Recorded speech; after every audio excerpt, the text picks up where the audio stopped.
빌립보서 1장 27절로 30절까지의 말씀을 우리 천천히 한 절씩 교독하시겠습니다. 오직 너희는 그리스도 복음에 합당하게 생활하라. 이는 내가 너희를 가보나 떠나 있으나 너희가 일심으로 서서 한 뜻으로 복음의 신앙을 위하여 협력하는 것과 아무 일에든지 대적하는 자를 인하여 두려워하지 아니하는 이 일을 듣고자 함이라. 이것이 저희에게는 멸망의 빈거요 너희에게는 구원의 빈거니 이는 하나님께로부터 난 것이니라. 그리스도를 위하여 너희에게 은혜를 주신 것은 다만 그를 믿을 뿐 아니라 또한 그를 위하여 고난도 받게 하심이라. 너희에게도 같은 싸움이 있으니 너희가 내 안에서 본 바요 이제도 내 안에서 듣는 바니라. 아멘. 오늘은 예수님을 닮아가는 삶이라는 제목으로 함께 이 본문을 가지고 또 은혜를 나눠보고자 합니다. 우리가 누군가를 동경하게 되면 그 동경하는 사람을 닮아가게 됩니다. 그러니까 훌륭한 운동선수를 동경하게 되면 그 운동선수의 그의 습관들을 닮아가게 되고, 그리고 그 경기 가운데 행해지는 그 모든 스킬들, 기술들을 또 배우고 닮아가게 되는 것이죠.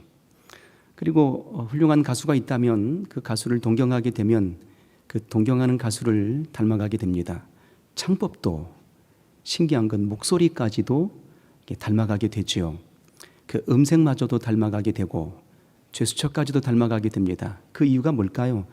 동경하기 때문입니다. 좋아하기 때문이죠.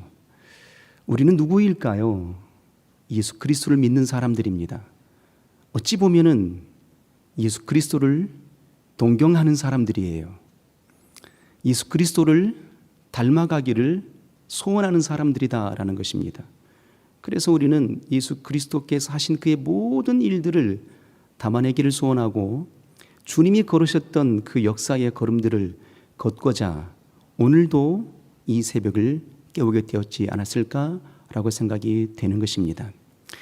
가끔씩 말이에요, 우리 어린 자녀들에게 묻습니다.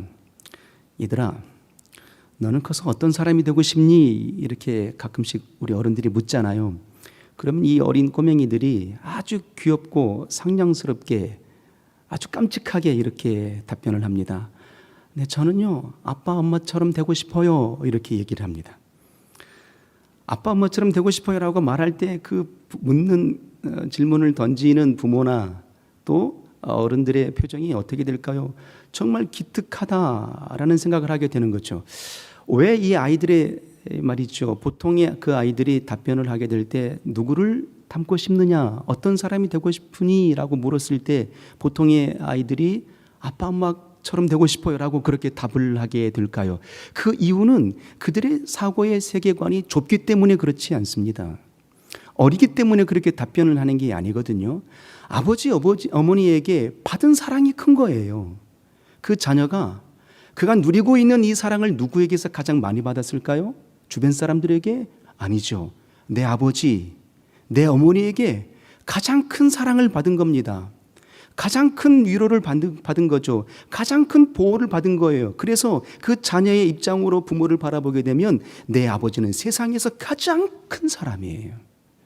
내 어머니는 세상에서 가장 사랑스러운 분이거든요. 그래서 동경하게 되는 겁니다. 나도 이 다음에 어른이 되면 내 아빠처럼, 내 엄마처럼 되고 싶습니다 라고 그렇게 말하게 되는 겁니다. 동경하게 되는 거예요.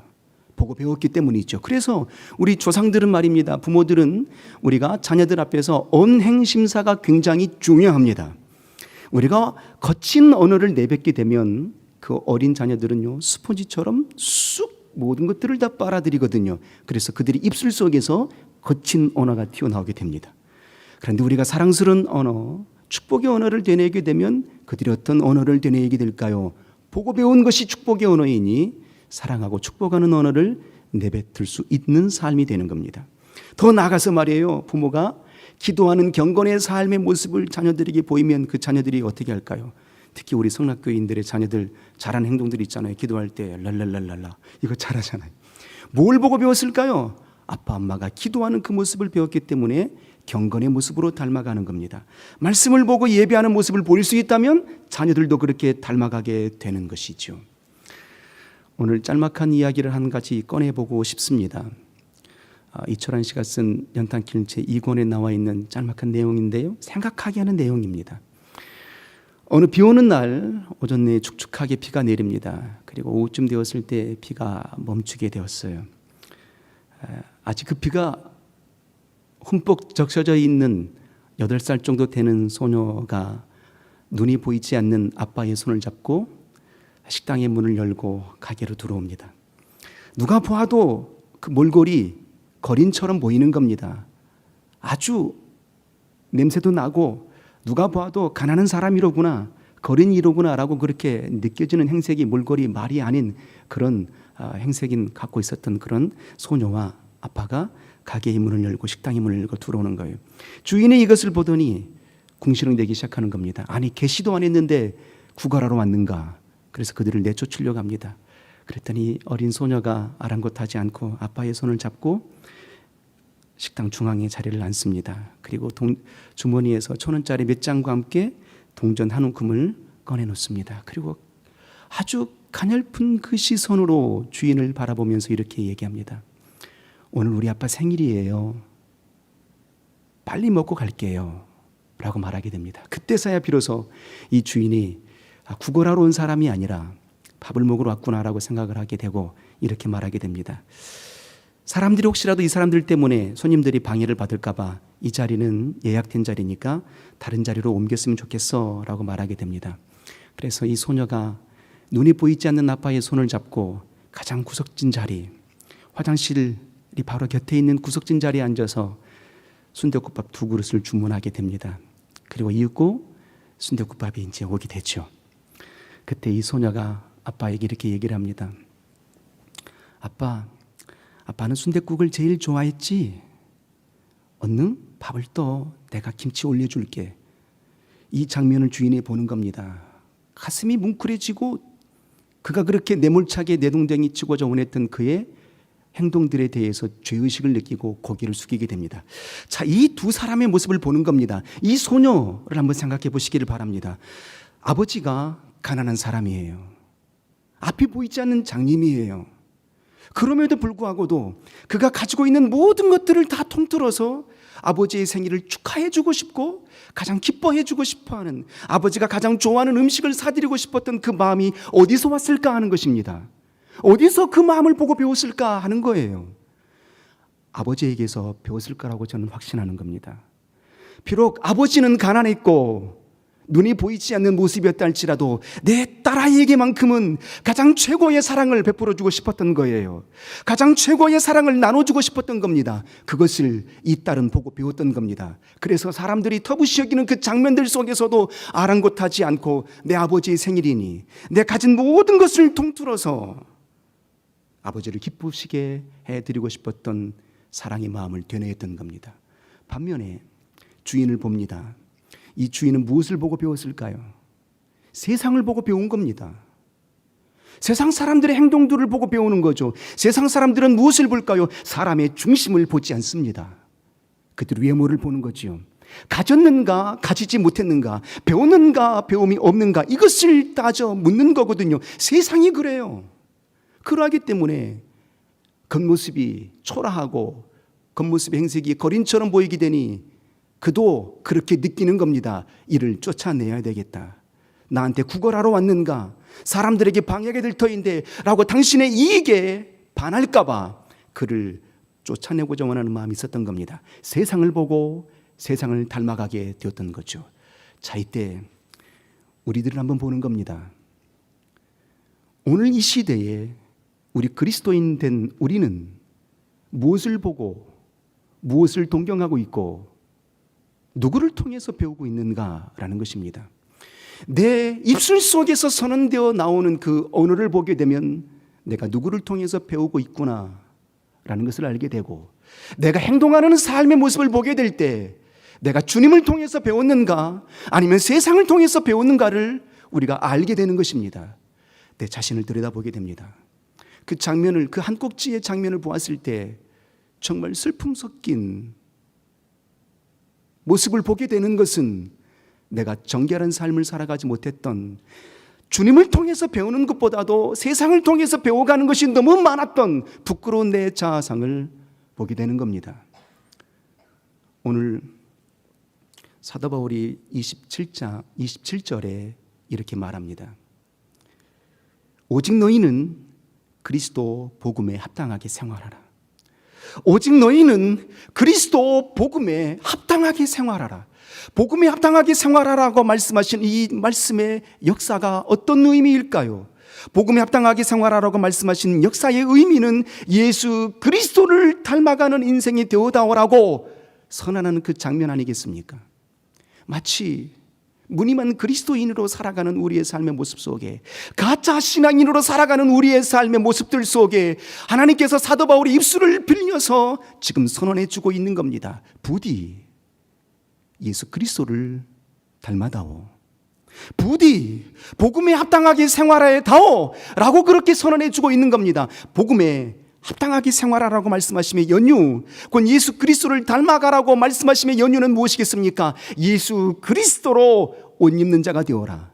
아니, 겉모습으로만 옷 입는 자가 되는 것이 아니라 삶 속에 예수 그리스도를 닮아가는 삶의 행위의 옷을 입어낼 수 있는 거룩한 그리스도인이 되어달라고 주님 우리에게 선언해주고 있는 겁니다. 3월달이 예수님을 닮아가는 달이잖아요. 많은 것을 생각하게 하는 달입니다. 내 언어, 내 습관들, 그리고 내 고집들, 내 아집들, 이 모든 것들이 무엇일까? 바로 예수 그리스도와 반하고 있는 행동들은 아닐까 하는 것입니다.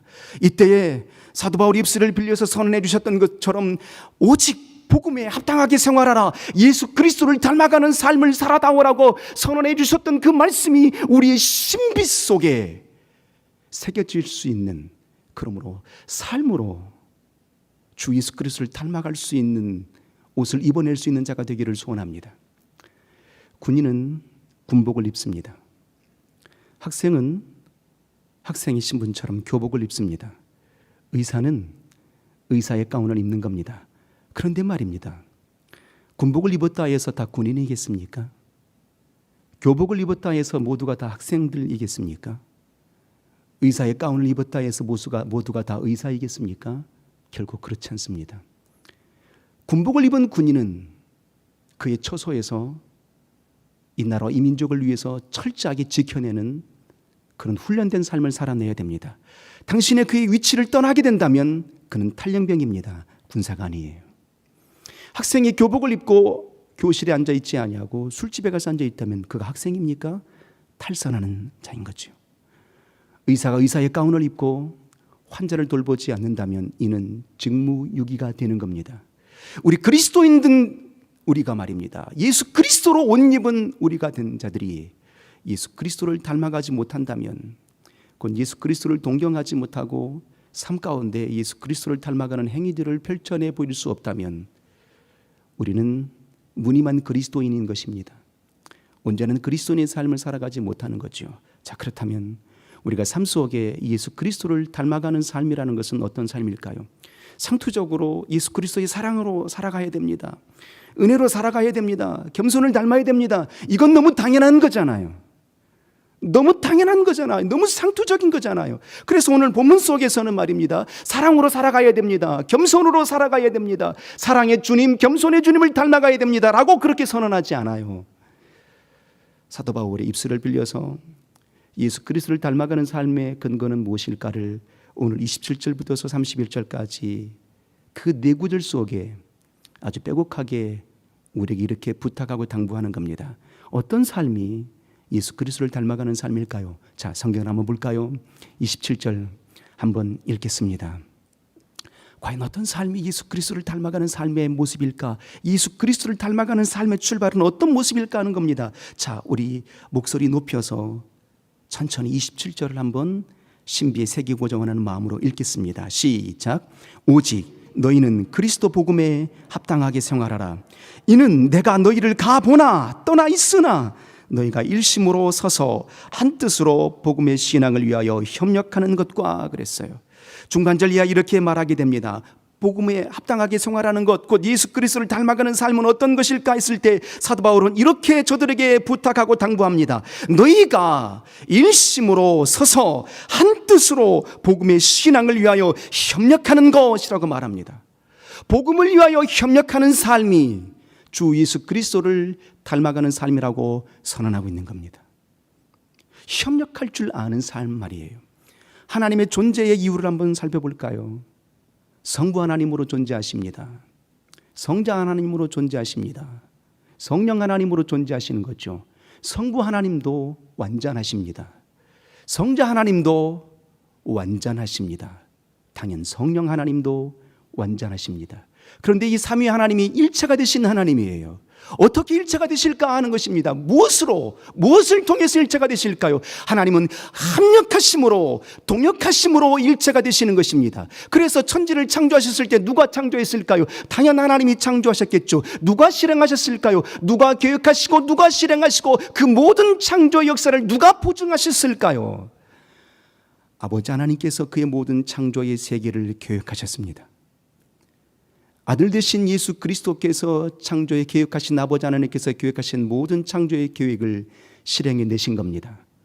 성령 하나님께서 그 모든 계획하시고 실행하셨던 그 모든 역사를 보증해 내시는 겁니다. 하나님이 존재하시는 그 역사의 방편은 합력입니다. 동력입니다. 그래서 사도 바울도 주의 말씀을 대언하는 것입니다. 복음을 위하여 합력하는 것, 이것이 바로 예수 그리스도를 닮아가는 삶의 행위의 역사다라고 선언해 주고 있는 겁니다. 그래서 교회가 존재하는 이유는 말입니다. 머리 되신 예수 그리스도, 우리가 누구입니까? 그의 지체가 된 것이죠. 한 몸을 이뤄가는 것입니다. 한 지체를 이뤄가게 되는 것입니다. 바로 협력하는 것이고 동역하는 것입니다. 로마서 8장 28절 이하에 말씀하시는 거잖아요. 하나님을 사랑하는 자, 곧 그 뜻대로 부르심을 입은 모든 자들에게는 모든 것이 합력하여 선을 이루느니라 라고 그렇게 선언하고 계시는 겁니다. 우리는 하나님을 사랑합니다. 그의 뜻대로 부르심을 받은 자들입니다. 그렇다면 우리의 모든 삶 가운데 나타나야 되는 것은 합력, 동역인 것입니다. 그래서 말이죠, 주님도 이 땅에 오셨을 때에 홀로 일하지 않으셨습니다. 12명의 제자를 부르셔서 그들과 합력하셨죠. 다시 70명의 제자를 부르시고 그들과 동역하셨죠. 다시 500의 문도의 성도를 불러내시고 그들에게 복음 증거를 위해서 내보내실 때에도 어떻게 보내셨을까요? 홀로 보내셨을까요? 아니잖아요. 둘씩 짝을 지어서 보내시게 된 겁니다. 왜요? 복음은 협력하는 것이니까요. 하나님의 존재 이유는 합력으로 존재하시는 것이니까요. 그래서 우리도 주의 일들을 감당하게 될 때 홀로 일함의 역사가 아니라 합력하여 선함의 역사를 일궈낼 수 있는 온전한 그리스도인의 삶이 되기를 주의 이름으로 소원합니다. 그래서 이 교회가 존재하는 이유는 말이죠, 혼자 일함으로 존재하는 것이 아닙니다. 그래서 교회의 존재 이유는 솔로가 아닙니다. 독창이 아닙니다. 합창인 것이죠. 오늘 성가대에 아름다운 찬양을 듣지 않았겠습니까? 이 많은 분들이 새벽 미명 나와서 열심으로 봉사하고 하나님 앞에 영광의 찬송을 돌렸는데 혼자 찬양하는 게 아니었잖아요. 소프라노도 있고 엘토도 있고 테너도 있고 베이스도 있었던 겁니다. 이들이 조화를 이루게 되니까 아름다운 화성이 나오게 되고 아름다운 화음이 되는 겁니다. 이것이 바로 교회의 모습이고 하나님이 원하시는 겁니다.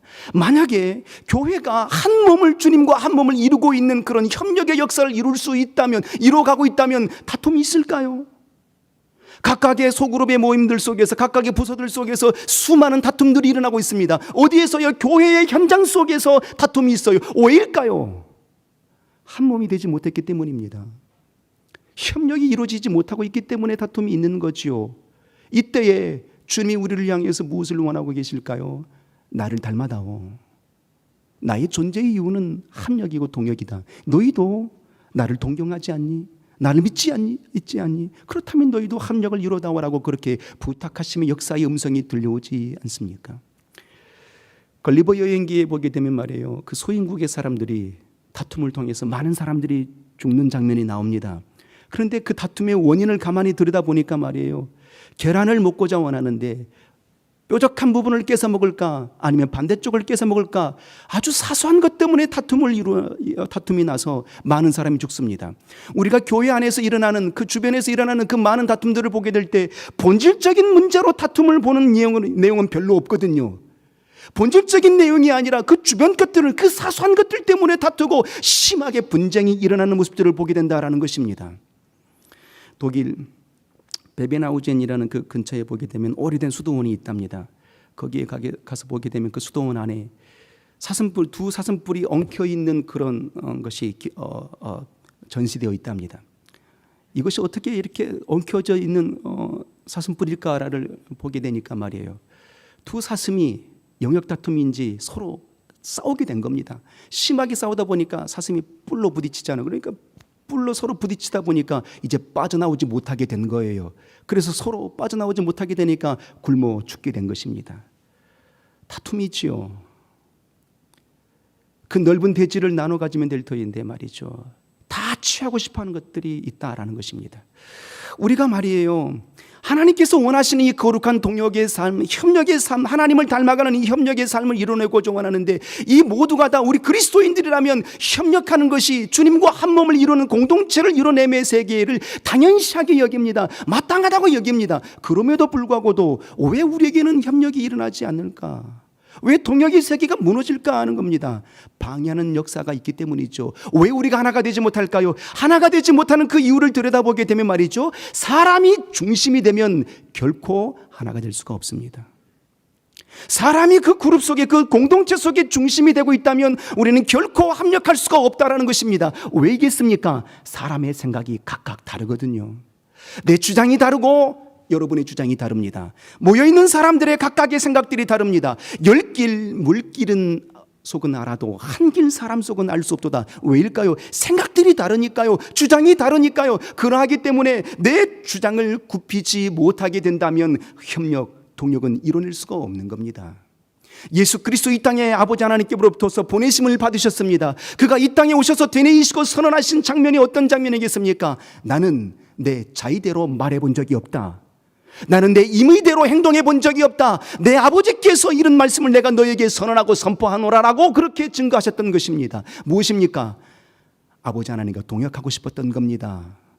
보내신 이 뜻을 이뤄내고 싶었던 거예요. 합력하고 싶었던 겁니다. 그래서 당신의 주장과 당신의 의지를 피력하고 싶지 않았던 것입니다. 이것이 바로 복음이고 이것이 바로 예수 그리스도의 삶이셨습니다. 우리도 이와 같은 삶을 살아내기를 진실로 소원합니다.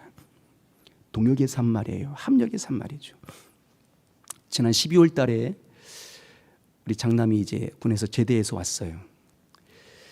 겨울이 전 싫습니다. 추운 것도 싫지만 눈이 많이 내리거든요. 제가 파주에 살지 않습니까? 서울보다 한 3도 정도는 낮습니다. 눈도 많이 와요. 어릴 땐 눈이 오면 좋았는데 지금 눈이 오면 나이를 먹어서 그런지 별로 안 좋아요. 그날도 눈이 많이 내리는 날이었어요. 눈이 오게 되면 무슨 생각부터 하냐면 이 언제 다 이 마당을 다 쓸지? 이 생각부터 듭니다.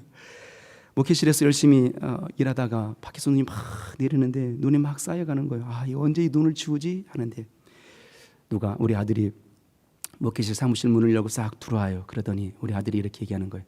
아빠, 눈이 많이 왔는데 내가 같이 치워줄게. 같이 눈 쓸자. 이러는 거예요. 생각해보니까 우리 아들이 전방에서 일했거든요. 근무했거든요. 얼마나 눈을 많이 치웠겠어요. 몸을 벤 거예요. 눈이 오니까 눈 치워야 되겠구나라고 생각했나 봐요.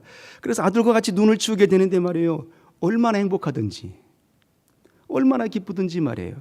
다른 때 혼자 눈 치울 때는 짜증나고 누가 안 도와주나 뭐 이런 생각이 드는데 아들이 동역해 주니까, 합력해 주니까 기쁨으로 그렇게 쑥 그 일들을 해내게 되고 참 행복한 모습, 행복함을 떠올리게 되었던 겁니다. 그렇습니다. 주 예수 그리스도를 닮아가는 것은 협력의 삶이에요. 동역의 삶이에요. 우리가 개역 5년의 여정의 걸음을 걸어왔습니다. 수많은 동역자들이 있었죠. 반면에 수많은 동역자들이 우리를 등지고 떠났지 않았겠습니까? 무엇 때문이었을까요? 그들이 원하는 수준만큼의 동역이 아니었던 겁니다. 이제 우리 모두는 예수 그리스도를 닮아가는 삶의 모습처럼 합력하는 삶, 복음을 위하여서 동역하는 삶이 되기를 주의 이름으로 소원합니다. 자, 이제 다시 28절도 한번 볼까요? 동역하는 삶으로만 끝나는 것이 예수 그리스도를 닮아가는 것일까? 그렇지 않죠. 28절에 보니까 이렇게 말하게 됩니다. 아무 일에든지 대적하는 자를 인하여 두려워하지 아니하는 것이라고 말하고 있어요. 예수 그리스도 이 땅에 무엇으로 오셨을까요? 무엇 때문에 오셨을까요? 복음 증거를 위해서 이 땅에 오셨지 않았겠습니까? 인류를 구원코자 원하여서, 인류의 모든 죄를 사하고자 원하여서 오지 않았을까요? 그래서 그의 사역들을 감당했던 겁니다. 그의 사역들을 감당할 때 수많은 대적자들이 있었죠. 그런데 주님 말씀하십니다. 그 대적자들을 주님 두려워하셨습니까? 아니죠. 오히려 세상을 이기신 분이 우리 주님 아니시겠습니까? 그래서 주님은 우리에게 말씀하시는 거예요. 주 예수 그리스도를 닮아가는 것은 수많은 대적자들로 인하여서 복음을 위하여서 두려워하지 아니하는 삶, 곧 세상을 담대하게 이길 수 있는 삶이 주님을 닮아가는 삶이라는 것입니다. 세상을 넉넉하게 이겨내는 삶, 세상을 두려워하지 않는 삶, 복음을 위하여서 그 어떤 고난들 속에서도, 역경들 속에서도 무너지지 않는 삶이 주 예수 그리스도를 닮아가는 삶이라고 선언하고 있는 겁니다. 당시 빌립보의 성도들이 말이에요, 그들이 밖으로도 어려움이 있었고 안으로도 어려움이 있었거든요. 그 어려움의 중심을 보게 되면 말이에요, 안으로는 은혜로 구원받는 역사가 아니라 행위로 구원받는다는 율법주의자들이 있었던 것입니다. 그리고 밖으로는 성결하게 살아가는 삶의 모습이 아니라 쾌락주의자들이 있었던 것이거든요. 그리고 더 나아가서 이교도들 또한 있어서 그들이 말이죠, 예수 그리스도를 모르는 이교도들 또한 그들이 그 공동체 속에 있었던 것입니다. 그래서 그들이 얼마나 힘들었겠습니까? 그때에 사도 바울은 그들의 빌립보에 있는 성도들, 교인들을 향하여서 이렇게 선언하는 거예요. 아무 일이든지 복음을 위할 때에 너희는 어떠한 어려움이 닥친다 할지라도 두려워하지 말라. 왜요? 주님이 세상을 이기신 분 아니시겠습니까? 우리 주님 우리를 구원하셨지 않았겠습니까? 바로 우리는 주님께 속한 자가 아니겠습니까? 그러므로 세상을 이기신 주님이 우리와 함께 하시니 두려워할 이유가 없다라는 것입니다. 용기를 갖추라, 복음의 용기를 갖추라. 이것이 바로 예수 그리스도를 닮아가는 삶의 모습이다 하는 겁니다. 이사야 43장에 1절 이하에 이렇게 말씀하십니다. 너희가 물 가운데 지날지라도 물이 너를 침몰치 못할 것이고 너희가 불 가운데 지날지라도 불꽃이 너희를 사르지 아니할 것이니, 이렇게 주님은 선언하시는 겁니다. 세상을 이기신 분이 주님이십니다. 우리가 주일 복음을 증거하다 보게 되면 말이죠, 꼭 그곳에 원수가 역사하거든요. 우리에게 고난과 고통이 다가오거든요. 그때에 무너지지 마십시오. 우리 안에 예수 그리스도 존재하십니다. 우리는 주님을 닮아가는 존재의 삶이거든요. 세상을 이기신 주님이 우리와 함께 하시기 때문인 것입니다. 그래서 우리는 구원함을 입었지 않았겠습니까? 넉넉하게 세상을 이겨낼 수 있는 담대한 삶으로 담대하게 입술을 열어서 예수 그리스도를 닮아갈 수 있는 영광의 거울된 삶이 되기를 주 이름으로 축복합니다. 마지막으로 29절과 30절에 이렇게 선언합니다. 그리스도를 위하여 너희에게 은혜를 주신 것은 다만 그를 믿을 뿐 아니라 또한 그를 위하여 고난도 받게 하심이라. 너희에게도 같은 싸움이 있으니 라고 말합니다. 고난을 감내할 줄 아는 삶이 그리스도 예수를 닮아가는 삶이라는 겁니다. 주님이 이 땅에 오셨습니다. 영광의 하나님으로 이 땅에 오셨어요. 하나님의 아들로 하나님으로 이 땅에 오신 것입니다. 그런데 그의 걸음이 어떤 걸음이셨습니까? 영광된 걸음이었습니까? 아니잖아요. 피 흘린 발자취의 걸음들이었던 것입니다. 우리는 누구를 따르는 자들입니까? 예수 그리스도를 믿고 의지하며 따르는 존재들입니다. 그런데 우리는 이렇게 생각해요. 예수 믿으면 복 받습니다. 예수 믿으면 강건해집니다. 예수 믿으면 모든 삶이 형통해집니다라고 그렇게 믿고 있다 이 말입니다. 물론 그렇습니다. 그러나 복받기 그 이전에 우리는 예수 그리스도를 따르는 존재라는 거예요. 예수 그리스도의 남은 고난을 우리의 육체에 채울 수 있는 존재가 바로 예수 그리스도를 닮아가는 삶의 모습인 것입니다. 그래서 이렇게 선언하잖아요. 너희에게도 같은 싸움이 있으니, 어떤 싸움이요? 고난의 싸움이 있다라는 겁니다. 왜 우리의 삶이 이렇게 힘들까? 왜 이 교회의 개혁의 여정이 왜 이렇게 지난할까? 아니요, 주님이 이미 선언하신 장면들이거든요. 너희에게도 이와 같은 싸움이 있나니라는 거예요. 우리가 감내해낼 몫이라고 말하고 있는 겁니다.